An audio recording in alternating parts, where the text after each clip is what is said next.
এই কেকটা 2024-এ কিন্তু মোস্ট ভাইরাল একটা কেক, সেটা হচ্ছে রিবন কেক। তো চলো আজকে এই কেকটাই বানাই।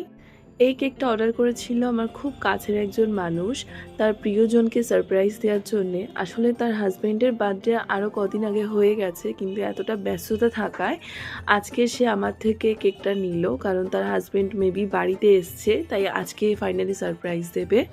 আর পার্সোনালি আমারও কিন্তু এই কেকটা ভীষণ পছন্দ হয়েছে, একদম নতুন একটা চেষ্টা। আর সাথে আজকে আমি তোমাদেরকে শেখাবো কিভাবে তোমরা হাতে রিবন বানাবে। অন্যান্য কেকের থেকে হার্ট শেপ বা রাউন্ড শেপ কিন্তু ডিজাইন করতে একটু বেশি প্রবলেম হয়। আর এখানে কিন্তু সুন্দর ডিজাইনটা করার পর আমাকে একটু মেসি মতো করে দিতে হবে, কারণ ডিজাইনটা কিন্তু এরকম একটা পিন্টারেস্ট ভাইব দিচ্ছিল। ভিডিওটা মন দিয়ে দেখো। আর আমার এখানে পিঙ্ক কালার রিবন লাগাতে হতো, কিন্তু আমার কাছে কোনোভাবেই ছিল না, তাই